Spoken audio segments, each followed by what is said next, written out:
1999, la Cour d'appel décrète qu'un employeur peut légalement surveiller ses employés sur vidéo.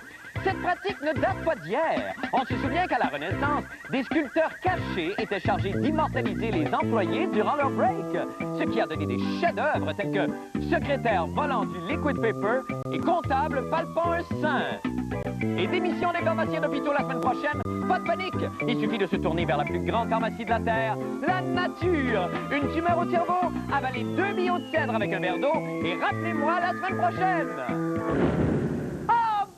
Du monde, mesdames et messieurs, tout d'abord, des nouvelles de moi. Alors ce soir, pour unique but de te faire plaisir à toi, ma public, j'inaugure à cette émission un tout nouveau segment qui s'intitule « La revue de presse de la fin du monde était à 7 heures dans l'ancien temps, mais vous étiez probablement pas né encore à cette époque-là. »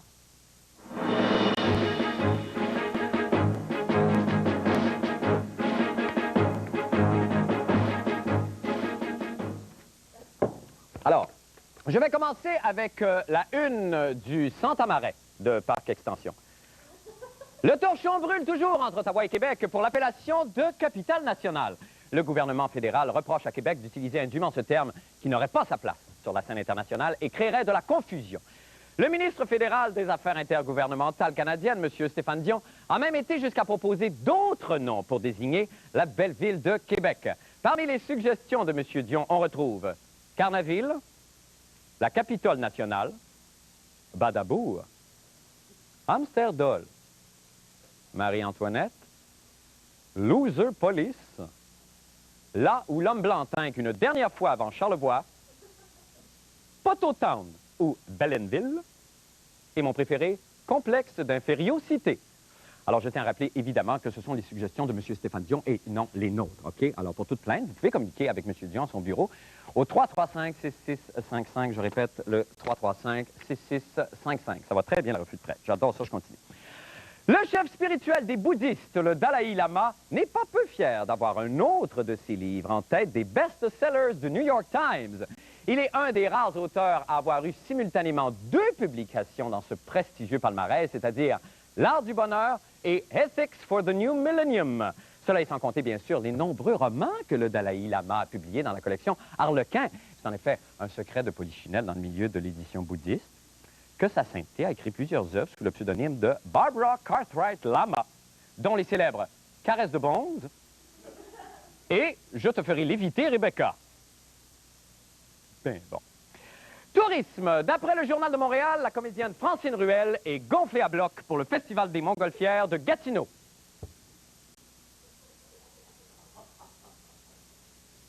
C'est quoi la joke, donc, que je pourrais dire là-dessus? Tant qu'il y avait un lien, tantôt, on était au bureau, on a eu de mort de rire pendant une demi-heure. C'était quoi qu'on avait? Attends une minute. Attends une minute. Hey, c'était bien drôle. Attends une minute. Francine Ruel, Montgolfière, gonflée à bloc. C'était quoi, donc, qu'on avait dit? C'était bien drôle. Attends, on pleurait de même. C'était quoi, donc? Je sais pas, ça me vient pas, je suis désolé. On en avait une tantôt. On va s'en reparler pendant la pause. Si ça me revient, ça, je vais vous la dire. Ah, ça me choque. C'est pas grave. Les douanes françaises ont annoncé hier qu'elles avaient saisi 124 000 exemplaires de faux cubes Rubik en provenance de Chine. Ces contrefaçons sont très difficiles à identifier, mais contrairement aux véritables cubes jouets, ces imitations peuvent causer de graves blessures à nos enfants. Maman, peux-tu avoir mon cube Rubik? Ça fait mal!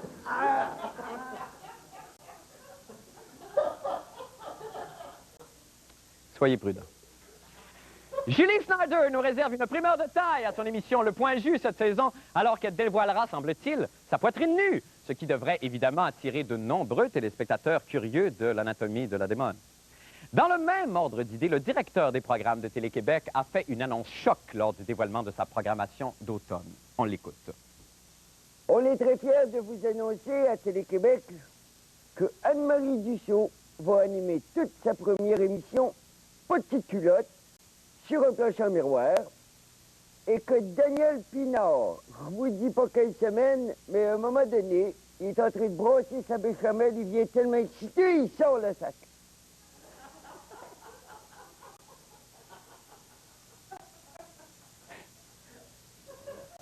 Saison prometteuse. Merci, Mario.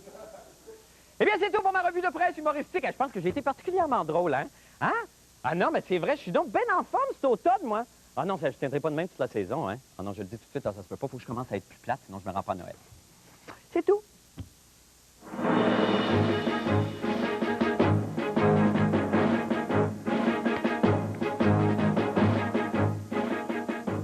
Maintenant, pour les nouvelles de la fin du monde, eh bien, la Cour d'appel a décrété que les employeurs qui entretenaient des doutes sérieux sur leurs employés, avaient le droit de surveiller sur vidéo leurs 10 employés. Est-ce qu'on se dirigerait vers une société orwellienne? Non, mais sérieusement, ça me fait très peur, ça. Vous avez lu probablement le roman 1984 de George Orwell. Vous n'avez pas lu ça? Allez le lire, j'attends. Allez-y. Je vais rempoter ma plante grasse. C'est fait. Ça fait peur, hein, ce roman-là? Mais c'est pas aussi bon que l'autre roman du Dalai Lama, Réincarne-toi dans mes bras, dont j'ai un extrait ici, je vais vous lire ça, c'est de toutes les beautés. Et lorsque les lèvres de Tom se posèrent sur les siennes, elle crut entendre par la fenêtre ouverte le cri de triomphe d'un aigle royal.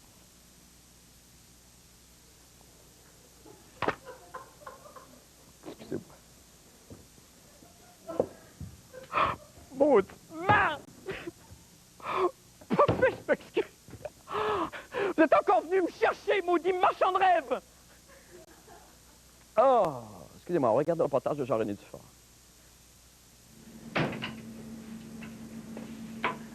Nous savons maintenant que la surveillance vidéo est légale pour un employeur qui veut surveiller un employé. Mais si c'est légal d'un bar, pourquoi ce ne serait pas légal de l'autre alors que nous pourrions surveiller nos patrons? La fin du monde a fait le test.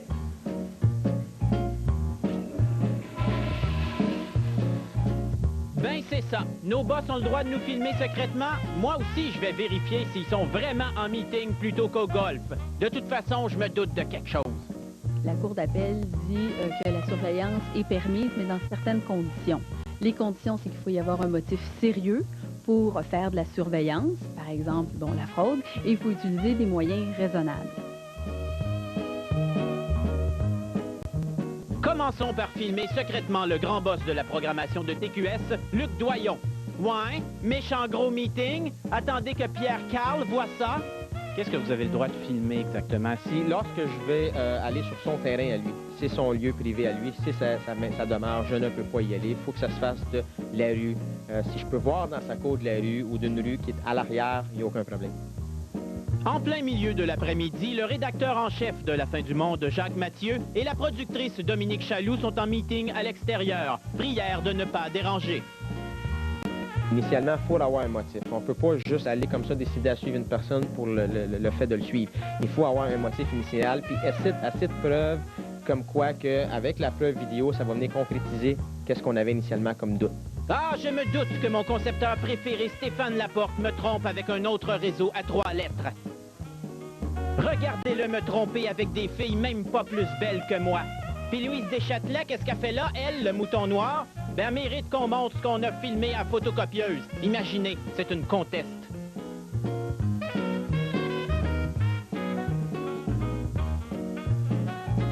Ici Jean-René Dufort, dans un endroit privé. Hé, on est de retour! Jean-René, mais mon Dieu, Mais vous avez des remerciements à faire quand même. Oui, on peut faire ça tout de il suite. faut remercier l'émission Faut le voir pour le croire avec Yannick Margeau. Mais ris pas, c'est vrai. Merci beaucoup, faut le voir pour le croire. Non, pour les images de caméra. Je sais bien, j'avais compris. Bon, Jean-René, oui. Sérieusement, est-ce que c'est un précédent? Non, mais c'est correct, ça, c'est corporate, et il faut faire. C'est la première fois que je vois rire comme ça. OK. Oh non, moi, je me sens de la converse, je veux vous voir rire, j'ai jamais vu ça.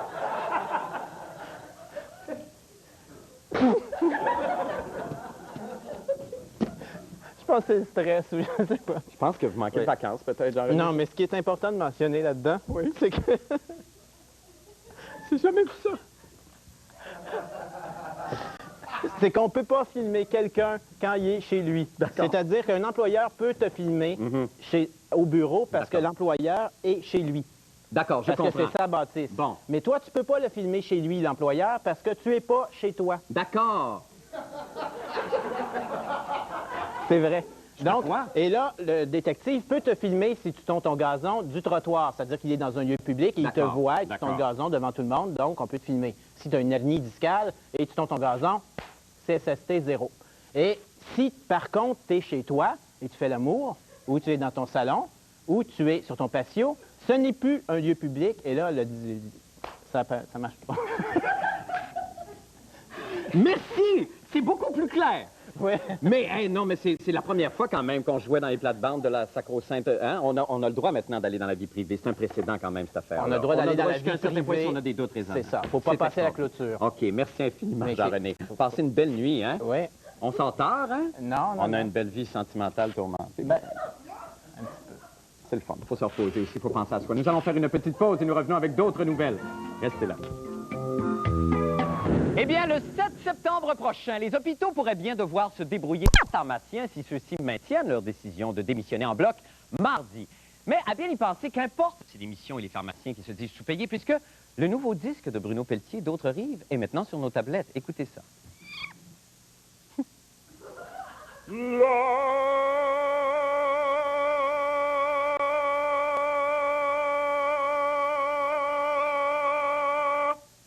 Hein? Je ne devrais pas me dire que ça guérit pas tous les maux, ça. Ah non, sérieusement, j'étais là. À un moment donné, j'ai été tout échauffé ici entre les cuisses. Et 15 minutes de bel canto, je me sentais pas du tout. Ça a pris plusieurs heures là, de recherche avec des chiens renifleurs pour retrouver mon tympan. Mais pour ceux qui n'ont pas la chance d'avoir un pharmacien à portée de main, c'est ce qu'il vous faut pour là où ça fait mal. Oui, là où ça fait mal. Oui, là où ça fait mal. Oui, là où ça fait mal. Oui, là où ça fait mal.